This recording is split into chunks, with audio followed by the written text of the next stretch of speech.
کراچی میں heavy traffic نے ایک اور جان لے لی۔ اسٹیل مل چورنگی کے قریب ٹرالی کی ٹکر سے موٹر سائیکل سوار جاں بحق ہو گیا۔ بات کرنے کے لیے ہمیں کراچی سے جوائن کریں گے شہباز خان۔ شہباز، اپڈیٹ کیجیے گا اس واقعے سے متعلق۔ جی بالکل، اسٹیل مل چورنگی کے قریب جو ہے وہ ٹریفک حادثہ ہوا ہے۔ تیز رفتار ٹرالر کی ٹکر سے موٹر سائیکل پر سوار ایک شخص جو ہے وہ موقع پہ ہی جاں بحق ہو گیا۔ تاہم جاں بحق شخص کی لاش کو اسپتال منتقل کر دیا گیا ہے۔ ریسکیو حکام کے مطابق جاں بحق شخص کی شناخت تاحال نہیں ہو سکی ہے۔ دوسری حادثے کے بعد جو ڈرائیور ہے وہ ٹرالر چھوڑ کر موقع سے فرار ہو گیا ہے۔ تاہم جو تھانہ اسٹیل ٹاؤن پولیس ہے اس نے ٹرالر کو تحویل میں لے کر تھانے منتقل کر دیا ہے۔ پولیس کا کہنا ہے کہ فرار ہونے والا جو ڈرائیور ہے اس کی تلاش کے لیے جو ہے وہ چھاپے مارے جا رہے ہیں۔ جی بہت شکریہ شہباز۔ افغانستان میں موجود نان اسٹیٹ ایکٹر خطرہ ہیں۔ افغان طالبان رجیم دہشت گردوں کی سہولت کاری بند کرے۔ پاک افغان بارڈر ایریاز میں انتہائی مضبوط پولیٹیکل ٹیرر قائم گٹھ جوڑ ہے جس کی سہولت کاری فتنہ الخوارج کرتے ہیں۔ D G I S P R lieutenant general Ahmed Sharif Chaudhry نے کہا کہ نومبر میں انٹیلیجنس بیسڈ آپریشن میں 206 دہشت گرد جہنم واصل کیے گئے۔ آپریشن سندور کا ٹریلر بھارت کے لیے ہارر فلم بن گئی جو سوشل میڈیا پر چل رہا ہے۔ اس کے پیچھے بیرونی ہاتھ ہے۔ کہا کہ دہشت گردی کا حل نیشنل ایکشن پلان میں ہے۔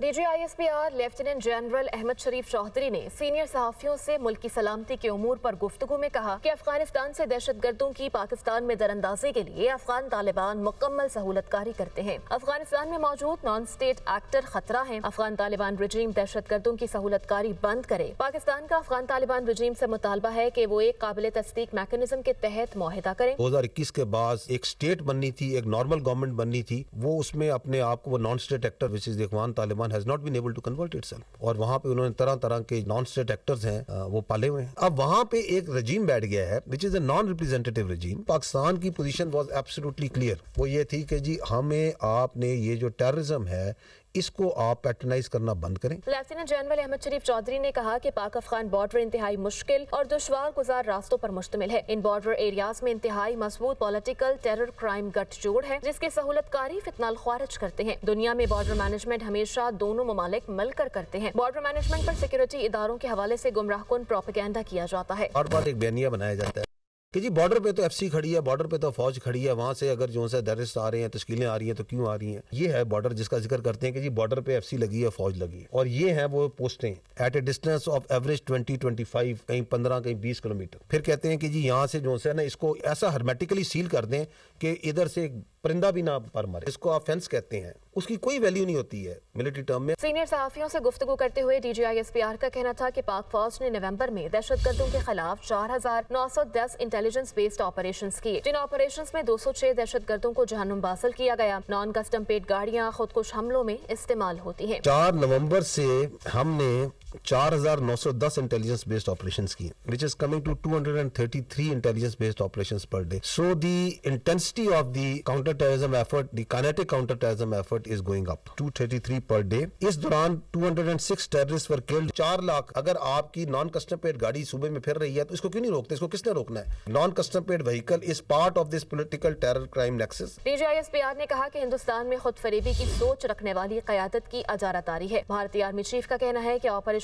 سندور کے دوران ایک ٹریلر دکھایا خود فریبی کی حامل سوچ کا عکاس ہے، جس ٹریلر میں 7 جہاز گر جائیں، 26 مقامات پر حملہ ہو جائے اور S-400 کی بیٹریاں تباہ ہو جائیں تو ایسے ٹریلر پر مبنی فلم ان کے لیے ہارر فلم بن جائے گی۔ انڈینز ان کے چیف نے چند دن پہلے کہا تھا کہ جی ہم نے آپریشن سندور میں آپ کو ایک ٹریلر دکھایا تھا، جس ٹریلر میں 7 جہاز گر جائے، 26 جگہوں پہ حملہ ہو جائے، S-400 بیٹری چلی جائے، تو ابھی میرا خیال ہے اس کو ہارر فلم پوری دیکھنے کا اس کو شوق ہے۔ ان کا کہنا ہے کہ بیرون ملک بیٹھ کر یہاں کی سیاست میں زہر ڈالنے کی کوشش کی جاتی ہے۔ جو سوشل میڈیا پر چل رہا ہے اس کے پیچھے بیرونی ہاتھ ہے۔ پاکستان کے خلاف بیانیہ بنانے والے ایکس اکاؤنٹس بیرون ملک سے چلتے ہیں۔ سوشل میڈیا جو پاکستان میں ہے اس کے پیچھے بیرونی آتے ہیں، this is foreign base social media, اور باہر بیٹھ کے پاکستان میں آگ لگاتے ہیں۔ یہ چل رہا ہے یورپ میں، یہ وہ پولیٹیکل اکاؤنٹس ہیں جو پاکستان کے اندر جو ہے نا سیاست کر رہے ہیں، سارے کو بیانیہ بنا رہے ہیں ریاست کے خلاف، آپ کی فوج کے خلاف، آپ کے اداروں کے خلاف۔ D G I S P R lieutenant general Ahmed Sharif Chaudhry نے کہا کہ دہشت گردی کا حل نیشنل ایکشن پلان میں ہے۔ اس کو عملی جامہ پہنانے کے لیے بلوچستان میں ایک مربوط نظام وضع کیا گیا۔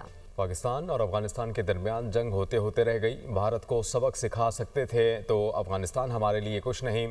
پاک افغان سرحدی جھڑپوں کی رات بعد جنگ کی طرف جا رہی تھی. اسی رات طالبان کو سبق سکھانے جا رہے تھے. قطر کی وجہ سے افغانستان کے ساتھ جنگ نہیں ہوئی. نائب وزیر اعظم اسحاق ڈار کی نیوز کانفرنس کہا کہ افغانستان سے دہشت گردی ناقابل قبول ہے. چاہتے ہیں کہ افغان سرزمین پاکستان کے خلاف استعمال نہ ہو.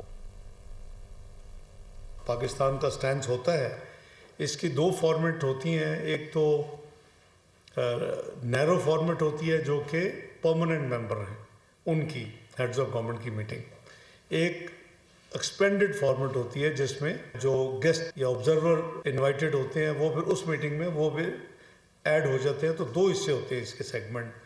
تو دونوں میٹنگز میں ہم نے پاکستان کی جو ہے وہ I outlined Pakistan's efforts and priorities for regional economic integration, connectivity and infrastructure development, youth empowerment and poverty alleviation.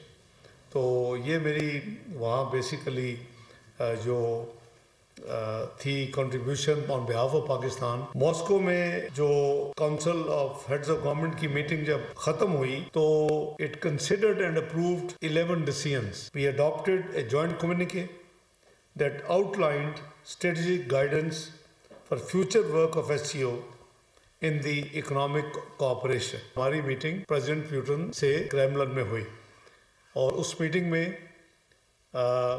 میں نے پاکستان کے بہاف پہ ان کو اپنی لیڈرشپ کی گریٹنگ دیں پریزیڈنٹ زرداری صاحب کی طرف سے اور پرائم منسٹر شہباز صاحب کی طرف سے اور عوام کی طرف سے.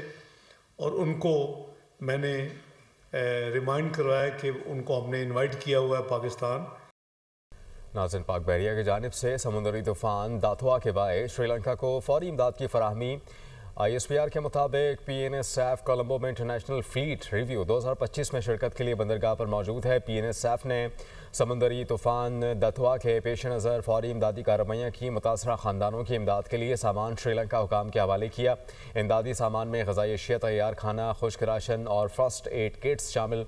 PNSF نے ایمرجنسی ادویات اور ضروری آلات بھی فراہم کیے. پاک بحریہ ضرورت کے مطابق مزید معاونت کی فراہمی جاری رکھے گی.